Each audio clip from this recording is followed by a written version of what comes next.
Welcome back to the Ice Bat Sports Podcast. I'm Griff. I'm Matt. Matt, episode 11. Episode 11. Man, we're getting pretty far.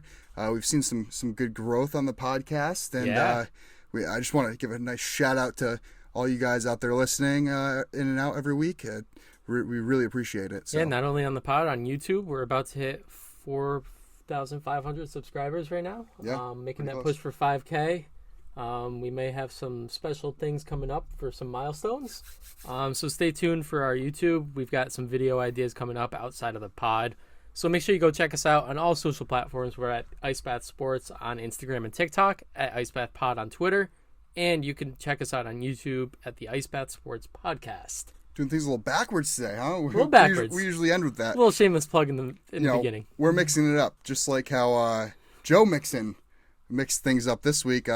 Let's just say, Griffin's take last week fell just a tad short of being correct. Yeah, I called him ineffective, overrated, said he wasn't a top 10 back, and he comes out with a 5-touchdown performance. Yeah, I mean, he absolutely exploded. 22 carries, 153 yards, 4 touchdowns on the ground alone. Not to mention he had 4 catches, another 58 yards through the air, and a receiving score. I mean, this is very promising for Mixon owners, right? Yeah, I mean, Joe Mixon won your matchup. If you had Joe Mixon, you won your matchup. I mean, there's no way you lost unless you started guys like I did. My team was not very hot this week. This is the second best running back performance that I can remember to date, behind Alvin Kamara's 6-touchdown performance on Christmas. You know, I didn't really look into it, but I was listening to Matthew Berry earlier, and he said it was like the 8th best since 2000 from a running back. Well, I believe it, but I'm just saying I can remember. Only other ones that I could think of, I think Jamal Charles had a really big game or two. Jamal Charles was just unreal. But Mixon. We haven't really seen many people like Jamal Charles. Yeah. Well, aside from Christian McCaffrey, he might have had a big game. McCaffrey could have, back in his heyday. But man, Mixon just came out. I think he might have listened to the pod and took that personally. Sorry, Joe. I already called myself out. And, I guess we'll move forward. You have another great matchup coming up against the Steelers. Yeah. And hopefully he continues this warpath. Yeah. As long as I'm not playing him anywhere, I want to see him pop off. I've always liked Joe Mixon. He's not the only guy that really had a huge day. Justin Fields had quite the field day. He really did. We were talking about it on the pod last week, how the rest of the way he should be a QB1 moving forward. And I think he's pushing top 5 quarterback moving forward. He's finished as a top 5 quarterback in each of the last 3 weeks. And he just finished as a QB1 on Sunday. Moving forward, I think he's got to be a must start. And that running ability, I mean, he just ran for the most yards by a quarterback in a game in NFL history. Yeah. 178 yards on the ground. That's just absurd. From a quarterback? It's just unreal. That's like hard to do as a running back. Oh, yeah. Nevertheless, a actual quarterback. That's Yeah, no, Justin crazy. Fields, his dual threat ability just brings such high upside. I mean, we've seen it week in and week out, year in and year out. Those mobile quarterbacks, even if they're bad as passers, they just have great fantasy upside as a runner. But the thing with Justin Fields is now he's looking like a great passer. Right. He's really coming into his own. That was the biggest concern coming into the year. Yeah. Can he deliver the ball to his receivers? And 3 touchdowns this week passing. That says. Yeah, not only him, Darnell Mooney's looking really good. They got Chase Claypool. Cole Kmet had a really good game. We'll talk about him later. But Darnell Mooney had 7 catches for 43 and a touchdown on 8 targets. I mean, moving forward, I think if you have Mooney, you're starting him. Obviously, you're going to be starting Fields. I like him over a lot of quarterbacks right now. Yeah, and it hasn't really been that great of a year for quarterbacks in fantasy, unless you've had a Joe Burrow, Mahomes, or like a Josh Allen type guy. We haven't really seen that great of production from quarterback play, in terms of quarterback play. So Justin Fields is easily stepping into a top 5 quarterback role right now. I think you're 100% right. Yeah, no, 100%. I picked up Fields off waivers. I mean, my team is now 1-8 off another loss, and I didn't start Fields. Still would have lost even if I did, but it's been a rough year for me, to say the least. So if you're in my league and listening to this, you've got an easy win coming up if you're playing me. How about Speaking of easy win, I think anybody that's playing the Colts right now has a pretty easy win. Yeah, what the heck are they doing in Indianapolis right now? They fire Coach Frank Reich, replace him with Jeff Saturday, who legendary center, but he does not have any coaching experience outside of high school. No professional coaching experience, no college level coaching experience. And you know what? In high school, he was 3-7 in the last season that he coached. Like, what are you doing? What are you doing? I can go on a whole rant, but this is obviously a marketing ploy for the Indianapolis Colts. It's got to be. They got to be tanking, right? Either they're tanking or they're just trying to get fans in seats, almost like what the Mets were doing with Tim Tebow a couple years ago. I think it's along the same lines, but I mean, it's hard to tell. Is Jim Irsay really trying to make it obvious that he's tanking, or does he really believe that they can win going forward with a coach without much coaching experience? I don't think they could win moving forward. That's the thing. The team's not good at all, and they really need a good draft coming up and good free agency. But this team's a mess. But you sit here and you take a guy who like Frank Reich, who has a career coaching record, head coaching record above 500. I believe he's 40, 33-1. All right. And you take this guy, you give him nothing to work with. Well, they've given him guys like Jonathan Taylor, Michael Pittman, but in terms of quarterback play, you give him a quarterback and you don't even give him a full year with these quarterbacks. You have Andrew Luck, you have Phillip Rivers, Andrew Luck retires, Phillip Rivers goes, they make the playoffs, he retires. You go out, you get Carson Wentz, you give him one season, you use him as a scapegoat for all of your poor performances towards the end of the year, which, yeah, he wasn't that great, but he did have a great stat line in the season, and you still were 9-8, despite, towards the end of the season, your offensive line was falling apart. You go out, you trade Carson Wentz, you get Matt Ryan, and then Matt Ryan is, I believe, I don't even know what his record is, but it wasn't good. He's so bad that he got benched for Sam Ehlinger, who was like a late round draft pick last year, was never supposed to be a starter, was supposed to be like a Taysom Hill type guy, and you're going to put all the blame on Frank Reich? It makes no sense at all. I think Jim Irsay is just one of the most incompetent owners in the league. He is so impulsive. He makes these decisions on a whim, and he never takes any credibility for himself, no accountability at all. You sit here, and Chris Ballard, that's their GM, right? And yeah, I believe so. He has not put them in a position to win in terms of building that roster. Yeah, there's going to they're be not some spending significant... They're not spending any money in free agency. No, there's got to be some significant changes with management with this team, or else they might be one of the worst franchises in football over the next decade. 100%, because it's reminding me of a Jerry Jones situation with the Cowboys, where Irsay is dabbling too much into the personnel, responsibilities, but he's not doing a good job of it. At least Jerry Jones is kind of like 50-50, 60-40 with his decisions. No, Jim Irsay is swinging, and he's missing, and he's still going up to the bat and doing the same exact swing. He's not fixing his mechanics at all. Well, it's infuriating. The thing with Jerry Jones is that he's been very lucky to stumble upon some competent quarterbacks. Yeah. I mean, he had Romo, then Dak. Right. Those are two legit NFL quarterbacks. Mm-hmm. Jim Irsay can't stumble along a quarterback that's not at the end of their career at this point. No. Now we're just sitting here waiting for who's the next washed-up quarterback that the Colts are going to start next year. Yeah, but you go back to last season, you miss the playoffs. Carson Wentz costs you a game, right? You give this guy not even a full year under the offense. He had nobody to throw to. The offensive line was hurt towards the end of the season, and you move on from him. If you want a successful team, you can't just go and grab any quarterback and insert into the game plan, and then 2 months later assume that they're going to turn the team around. I mean, unless you got a high caliber guy like a Matthew Stafford, that's and all the other pieces to win a Super Bowl around him, that's a little different of a story. But you take some of these guys and again, like you said, they're on the end of their career, and you don't really have all the pieces around them, and you're just kind of expecting to to make magic. What's the definition of insanity? It's doing the same thing over again and expecting different results. And that is exactly what Jim Irsay has been doing the past 5 years in Indianapolis. Yeah, Thanks for coming to my TED Talk. I think that's enough about the Colts. The team's just a disaster right now.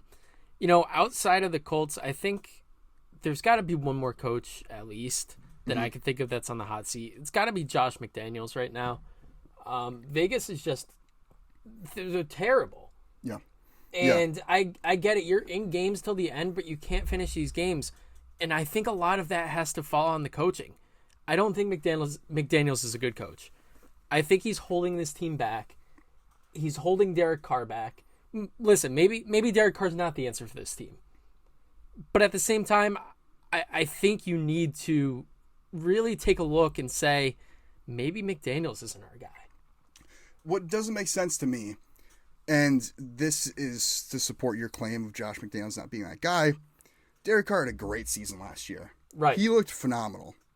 And then you get him a weapon in Davante Adams, who he has chemistry with, one of the best receivers in the league. They're buddy-buddy. And now all of a sudden they're horrible? You're telling me that adding one of the best receivers in the league, if not the best receiver in the league, is really going to make a team take that much of a step back?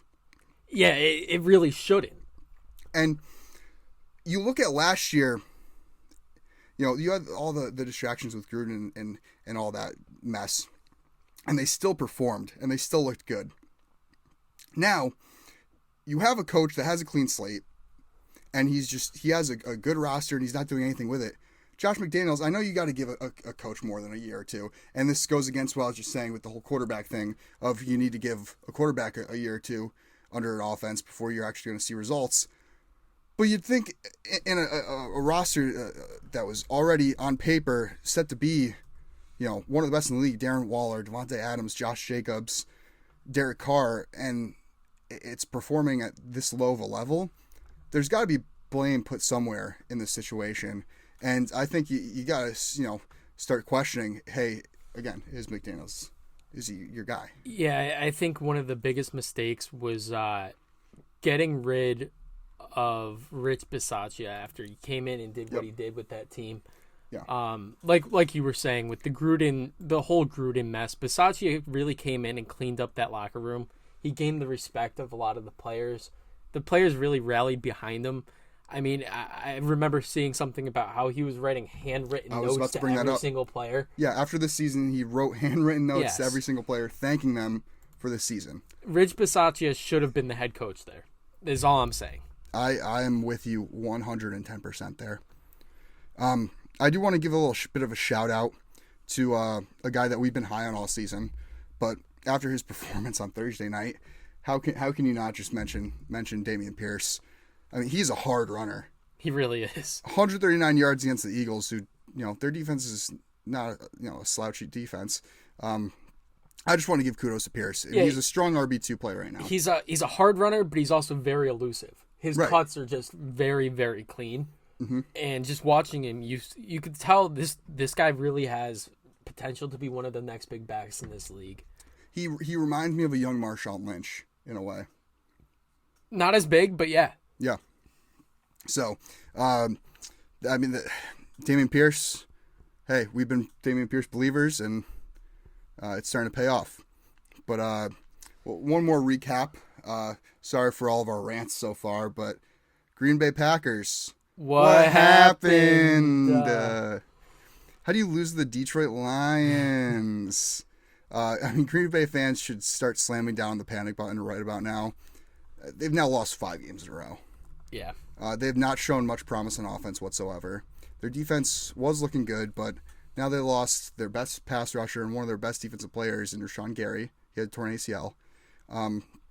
Just a lot of questions in Green Bay that's going to be answered this offseason. I think you got to write him off this season.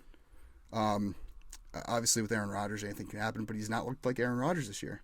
No, he really hasn't. He had 3 interceptions in the red zone last game against the Lions. Yeah, that was his first time having 2 picks in the red zone in a game in his entire career. Yep. This is, I think, obviously he needs Davante Adams. I mean, that's pretty clear. Or a receiver in general. I mean, he doesn't really have or a much receiver help. in general. But at the same time, I think this is it for Aaron Rodgers. As much as it sucks to say, I mean, I love Aaron Rodgers. I think he's a great dude. He's hilarious. But that doesn't translate to good football. You know, I think he really needs to take a look in the mirror and just say, maybe I don't got it anymore. And maybe that's the case. Maybe it's not. Maybe the receivers are really just bad. Maybe the team and the isn't offensive line has been really banged up. The O-line has been banged up. Maybe the management hasn't. Obviously, they have not done a good job to put a team around them. But at the same time, even with what he's got, he should be making some of these throws that he's just not. Yeah. I will defend him a little bit.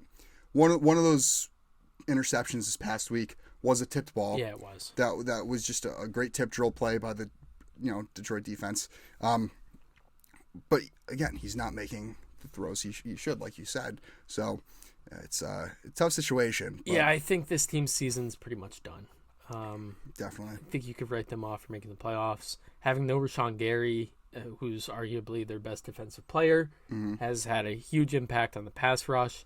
I mean, Gary's one of the best young pass rushers in the league, and losing that early on has been really detrimental to the success of the defense or lack thereof. Yeah.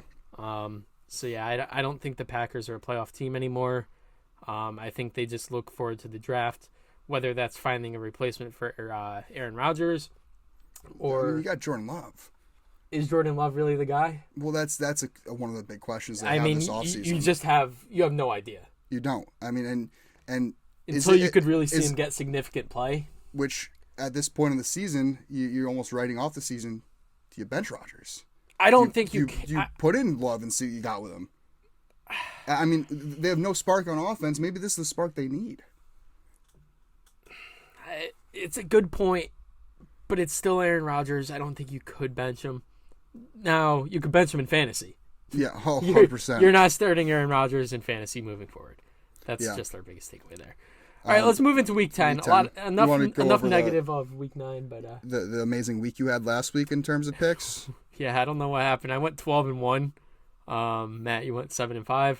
We don't talk about that. That brings you to 79-55-1. Still a very, very respectable record. Brings me to 83-52-1. Dude's got a 4-game lead on me right now. Yeah, that was just a huge. In the only game I got wrong, I have a lot of room to pick up. The only game I got wrong was my own team. Yeah. Oh, that Jets bias, it's showing. The Jets bias, man. Our first game Thursday night. It's an electric game. It's going to be Atlanta at Carolina. I don't know if there's going to be a touchdown scored in this one. Oh, 100%, because both defenses suck. Yeah, but it's also Thursday Night Football. Yeah, that's true. It's something. There's something going on with Thursday Night Football. It is. This is going to be a rough game. I probably will not watch this one. I'm not going to lie. I think I've got better things to do on a Thursday night than I'd rather watch an Amazon warehouse pickup basketball game than watch Amazon Prime. Honestly. Yeah. That being said, I'm going with Atlanta. I think the Carolina run defense is just really bad, and I think Cordero Patterson and Tyler Algier both put up some pretty big numbers and win this game. Yeah, I'm with you. I got Atlanta. I'd like to see Mariota air it out a little bit. I'd like to see Pitts get involved just because you have somebody that's so talented and he's not being utilized. But regardless, Atlanta's the better team on all around. So give me Atlanta. Yep, I agree. Then we have Seattle and Tampa Bay in Germany on Sunday morning. Germany. Whew. Germany game. This one's kind of a toss-up.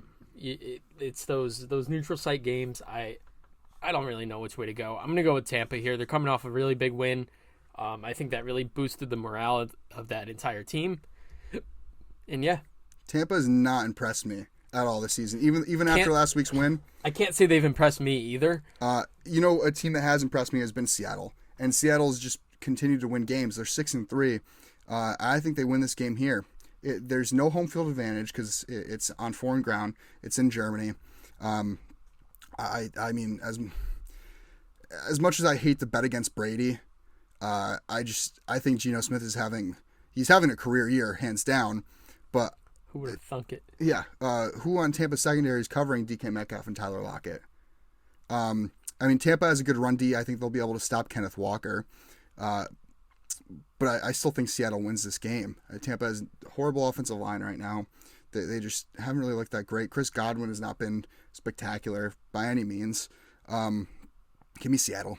Yeah, I'm really interested to see how Tariq Woolen matches up with Mike Evans in this one. Yeah, I mean, you got two big guys. Woolen's got to be one of the front runners for Defensive Rookie of the Year right now, and Mike Evans is Mike Evans. Yeah, right. Mike Evans is so underrated. I do want to just mention that real quick. Like he's had over 1,000 yards receiving in every one of his seasons playing. Yeah. So next matchup we got Minnesota at Buffalo. Yeah, I'm gonna go with Minnesota because I'm still waiting on the report, but seems like Josh Allen could have a significant injury. They're fearing that it's his UCL and some nerve damage along with that. And if it is a UCL tear, he will probably need Tommy John surgery, which I don't think I can recall any quarterbacks getting Tommy John. I mean, yeah. I'm sure there's definitely been some, but none that I can remember. And if he does need Tommy John, you could count him out for next year too. From the reports that I've seen so far, they're not as concerned as they initially thought. I mean, I think even if he misses this game, I think that Buffalo still wins this with Case Keenum. I'm taking Buffalo no matter what. I think I have not been impressed at all with Minnesota's defense. I think Buffalo just is a well-oiled machine on offense, no matter who's at QB. I mean, Case Keenum's a more than serviceable quarterback to begin with. Oh no, 100%. I mean, and you add Josh Allen in the mix if he is playing, just his ability he has, his mobility, make plays on the ground. I think sets them apart from Minnesota. Minnesota also is due to lose a game pretty soon. Yeah, I'm still going Minnesota here. Give me Kirk. Kirk Cousins. It's not prime time. I don't. Yeah, that's true. Yeah, I'm taking Buffalo. All right. Got Detroit at Chicago here. Give me Chicago all day. Chicago's on fire. Justin Fields has a field day here. Yep. I'm also going Chicago. Yep. Don't really need to get too far into that game. Yeah, we talked about Fields a little bit already. Denver at Tennessee. I'm gonna go Tennessee here. I also have to go Tennessee. Derrick Henry is just in mid-season form right now. Yeah. I mean, when is he not in mid-season form though? Derrick Henry. True. Derrick Henry is the best pure runner in the NFL. One of the best pure runners in NFL history. I can agree with that. And I don't see anybody on Denver stopping him. Derrick Henry is a fast Larry Zonka. Prove me wrong. I mean, yeah. Prove me wrong. But, I mean, Tennessee, yeah. Tennessee, I was worried about their offensive line going in this year. Their offensive line does not look like, it's of much concern. Malik Willis did not look great, but terrible. Ryan Tannehill should be back for this game. Denver just, again, another one of these teams that is underperforming. Give me Tennessee. I don't think Denver's run D is going to be able to stop them. Yeah, I got Tennessee as well. Jacksonville at KC. Give me KC all day long here. KC, yeah. I mean, Jacksonville's been a surprising team all year long. They have. And, got to give credit where credit's due. Trevor Lawrence has just been good enough to keep him in games, win games. He's been a really great game manager. The run game's been really, really good. Taking a step up. And you kind of got to look at Trevor Lawrence this year as a rookie season. Him and both ETN. ETN missed it from injury. Lawrence missed it because Urban Meyer. Yes. I mean, so this is kind of like a rookie season for both those guys. Yeah. And I think if you're viewing Lawrence's season as a rookie season, he's having a really, really good rookie season. Yeah, I mean the team's got a very, very bright future, I think. But yeah, right now KC's just too strong for them. Give me KC by a couple scores here. And what's the next game, Griff? Got Cleveland at Miami. Cleveland still without their starting quarterback, but I believe next week Watson can start practicing again. Yes. Yeah, because this is week 10, so week 11. I think he suspended the first 11, right? Right, but he's allowed to start practicing. Oh, is he? Yeah. Oh, okay. Either way, I'm going Miami in this game. Yeah, I'm going Miami too. Miami just looks unreal. They do. Nobody's able to stop that speed on offense. I don't think anybody can. You don't have two corners that could lock up Tyreek Hill and Jalen Waddle all day unless you're the New York Jets.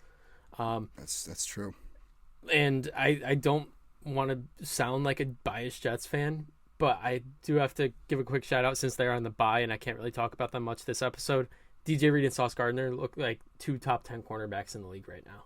They do. They're right next to James Bradbury and Darius Slay. Shout out my Eagles.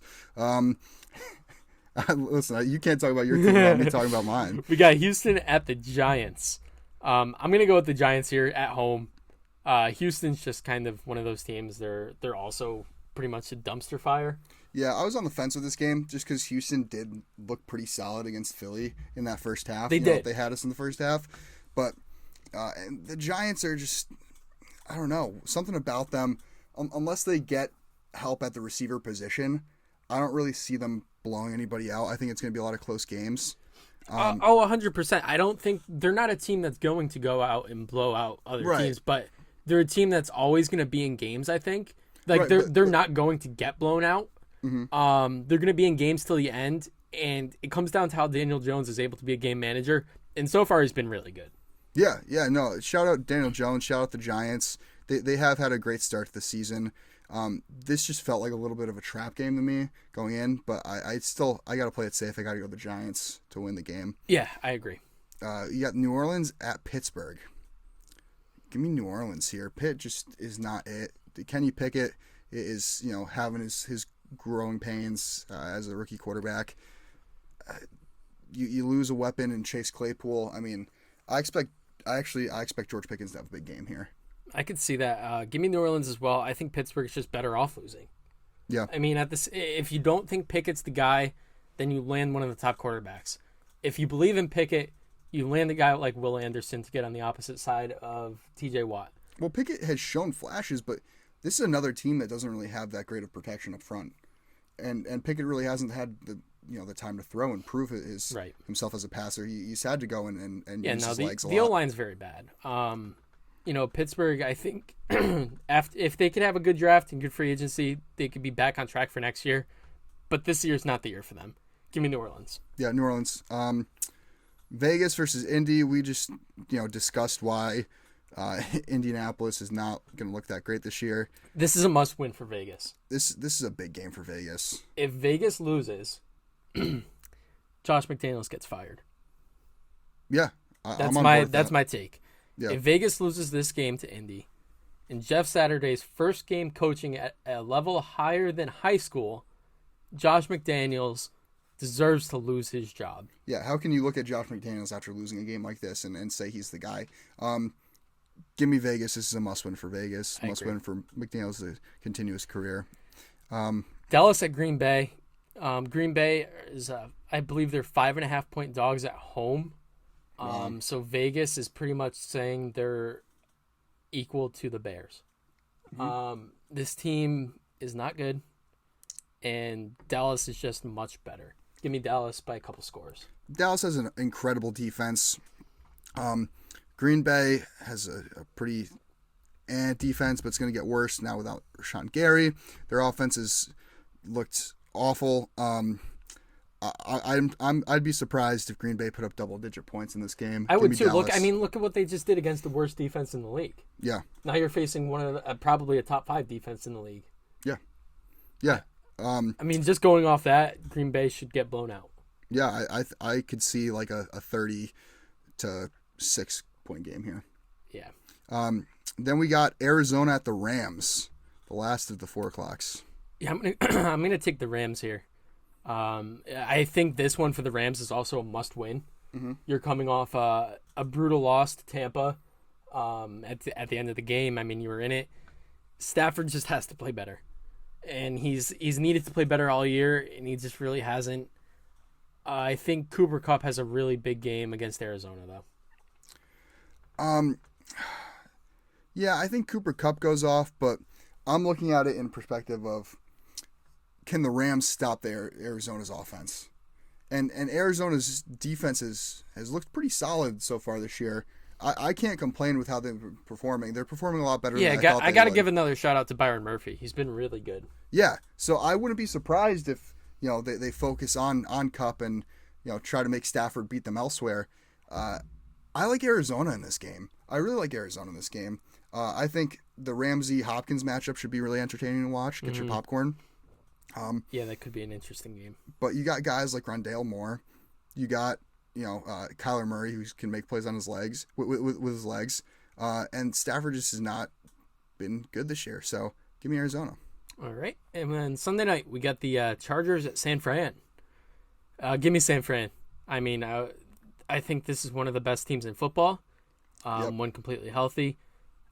Christian McCaffrey's going to have a huge game. And, I mean, that's pretty much it. I just don't have faith in the Chargers right now.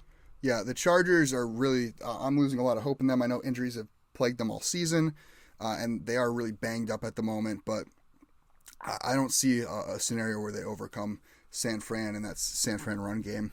I agree. And then Monday night, Washington at Philly. Give me my Eagles. 9-0, baby. Yeah, Eagles moved to 9-0 in this one. Washington always plays the Eagles tough. They do. But last time we played them, we absolutely embarrassed. I was just going to say that. Washington. And I think this is kind of another embarrassment game. I think Philly wins pretty big. Yeah. Yeah, and the only thing that would scare me is the backfield of Brian Robinson and Antonio Gibson, just because our run defense, gave up just 139 yards to Damian Pierce. But I'm really hoping our pass rush takes out Heineke, and we win this game. Give me Robert Quinn, two sacks. All right. It's time for the waiver. I think it's time to hop into the waiver wire watch. Waiver wire watch. Gotta start it off with Justin Fields. I mean, I know he's rostered in about 70% of sleeper leagues, but if you have a guy like this, a sure QB1 that's available in 30% of leagues, you have to do your due diligence and check, because if he's there, you're most likely picking him up. Yep. Right now, I would take Fields over guys like Herbert, guys like Brady, and possibly Joe Burrow, depending on a matchup. Okay. I think there's only a couple quarterbacks that, moving forward, are going to be ranked above him. Then those would be your Mahomes, Allen, Lamar, Jalen Hurts. And honestly, I could justify putting Fields at number 5 right now. Yeah, 100%. I mean, we talked about Fields earlier. How can you look at a guy who just put up like 50 points in fantasy and not think, hey, he's a top tier quarterback? I mean, this is a guy that is a must start. I'm wishing he was a New York Jet right now. I mean, you could have had him. I know. Next up on the waiver wire watch, we got Cole Kmet staying in Chicago. You look at his matchup this week. The Lions are one of the worst defenses versus tight ends in fantasy. Kmet has a nice matchup against this defense, who, I mean, has been bottom tier in general all year. We both think Justin Fields is going to have an insane day against Detroit. Yeah. And Kmet seems to be his red zone threat, especially after last week. He puts up 2 touchdowns against Miami.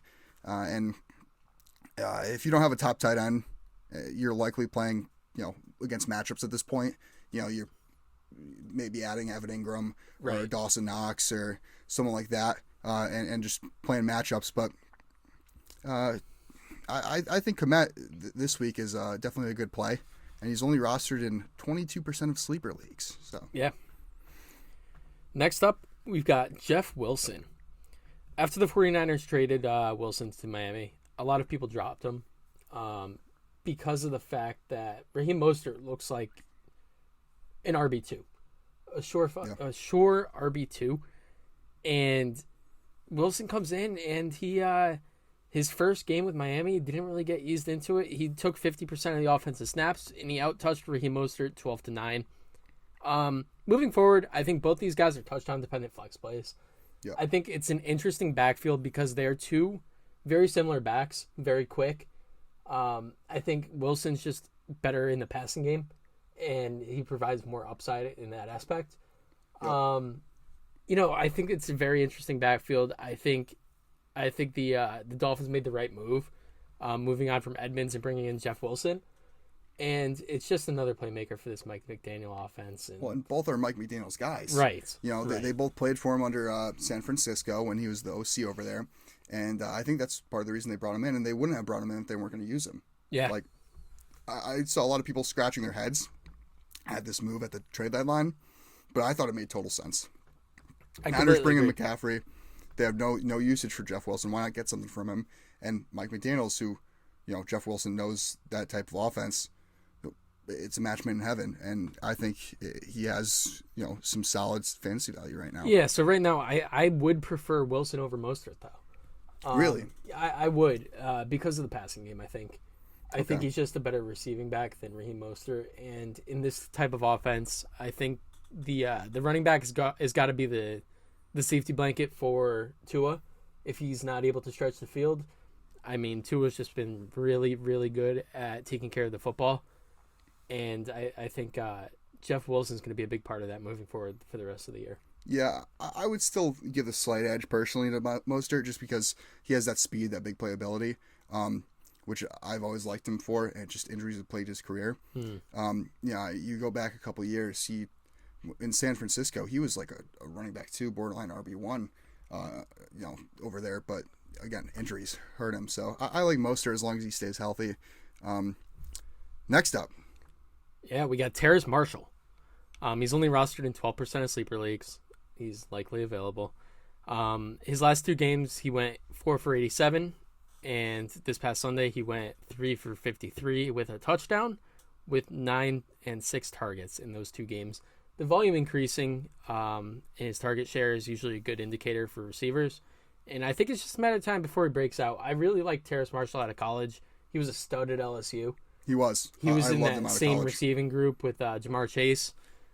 And, I think Marshall's just been – he struggled out the gate, 1, because he hasn't really been getting the reps, and 2, the quarterback play has just been terrible there. Right.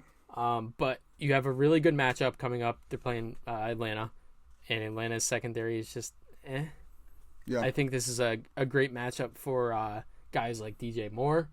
And I think if you're in a deeper 2-quarterback or Superflex league, I could justify starting either Baker Mayfield or PJ Walker, depending on who Walker's starts. getting the start. Is he? Yeah, I saw that yesterday. Oh, okay. Walker starting, which, I mean, it really makes me upset that you're going back and forth between all these quarterbacks. Yeah, I don't like that. Like, right, if PJ Walker's your guy, ride him out all game. Don't take him out and put him in Mayfield. I hate that. I think that really shuffles up, the locker room, and it's something you can't do in football. And our last guy on the waiver wire watch is Donovan Peoples-Jones. Now, DPJ has had at least 50 yards in the last 5 games, with 70+ in 4 of those 5. He brings in nearly all of his targets, and he provides that big playability. He seems to be the clear number 2 behind Amari Cooper, and his increase in production could definitely warrant a roster spot moving forward. He's rostered only 36% of sleeper leagues, so he is most likely available. And I mean, I know you might be a little worried at first because it's like, the wide receiver 2 on a run-heavy team, but going forward, I think they're going to be a lot more pass-heavy than people think when Watson comes back. So this is a nice stash going forward. Yeah, DPJ is another one of those young receivers that I really liked out of college, out of Michigan. Yeah. He's just a big body, stretch the field, deep ball guy.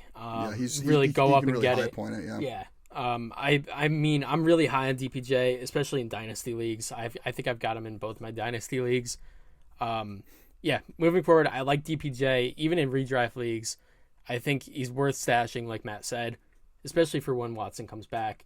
I mean, we don't know how comfortable Watson's going to be with these receivers. He may look to develop some chemistry with younger guys like Donovan Peoples-Jones right now. So I guess it's just kind of wait and see for when he comes back. Yeah. And I think that's going to wrap things up. I'd like to, once again, thank all of you for listening, and especially for, helping us get to almost 5K on YouTube. Yeah, huge shout out to everyone. Don't forget to get out and vote today. It is election day. And as always, we'll see you guys next Tuesday. And thanks for tuning into the Ice Bath. As always, stay cool.